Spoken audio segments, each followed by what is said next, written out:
Cruella no longer kills puppies, so lady can watch this. Mark Cruella under movies that I am shocked that I enjoyed thoroughly. Cruella is about Cruella De Vil from the 101 Dalmatians cartoon, and then Glenn Close played her in the 2 live action movies, and now Emma Stone is Cruella De Vil. Big key difference between all of these versions of Cruella De Vil is Emma Stone does not kill puppies. My theory is Disney realized, oh man, one of our most popular characters is actually a puppy killer. We should probably clean that up. And hence, Cruella was made. The guy who directed Cruella also directed I, Tonya, which was one of my favorite movies of 2017. And this feels like I, Tonya mixed with Goodfellas, mixed with a regular Disney movie. It's energetic.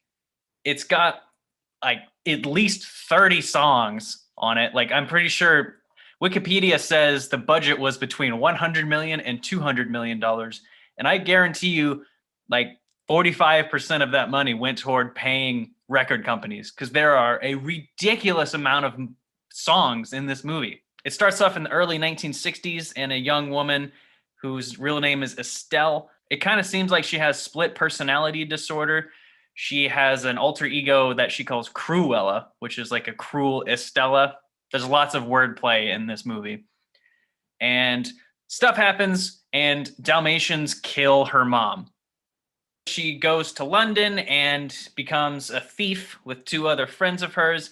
Flash forward. Now she's played by Emma Stone, and she wants to be a fashion designer. And her arch nemesis, played by Emma Thompson, hires her, and she eventually turns into Cruella De Vil. This movie is so much fun.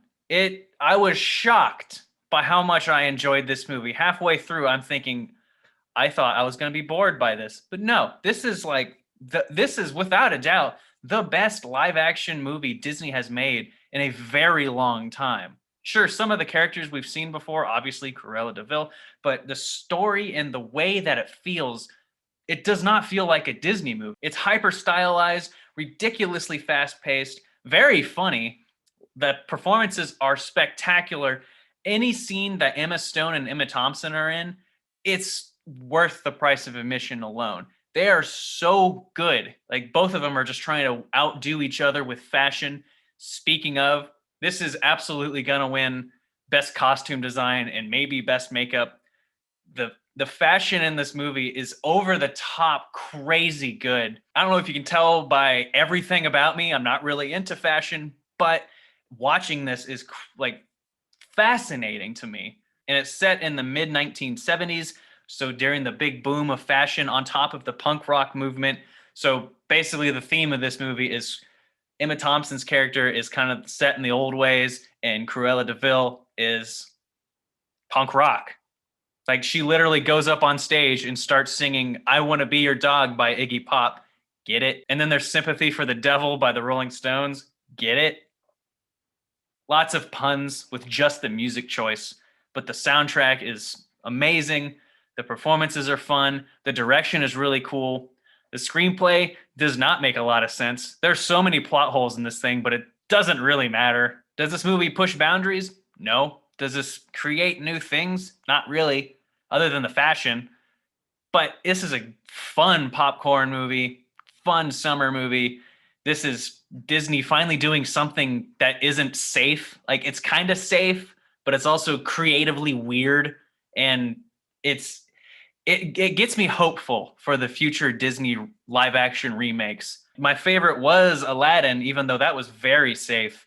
This one is like, what if we did weird stuff? This movie's basically a caper, a la like Lock, Stock, and Two Smoking Barrels or Snatch, who Guy Ritchie made those movies, and Aladdin. This feels like a Guy Ritchie movie. It's got a lot of witty banter. It's really fast paced. They're trying to steal stuff, but this is a fun movie to see with your family. Anyone who's over like the age of 14 is going to love this. If you like 101 Dalmatians, get ready because it sets up for a 101 Dalmatians movie. But again, it's going to be very different because Cruella De Vil does not kill puppies in this. They make one cutaway joke about it, and it's revealed that she doesn't kill puppies. Go into this movie knowing that it's going to be a retcon. It's Disney correcting their mistakes, going, hey, we probably shouldn't have one of our main characters killing puppies. And this is, I guess, their way of fixing it. And they do a great job with it. They made a solid movie. The main gripe, other than a lot of this not making sense, I'm serious. There's like so many plot holes. The climax is hilarious. It's also like 2 hours and 20 minutes long, and it feels it. It's very long. It kind of bogs down in like the third act, but it's worth it if you love Disney movies. And if you don't love Disney movies, this one sticks out enough to where there's enough in this to get you interested. This movie has some of the best CGI I've ever seen with dogs.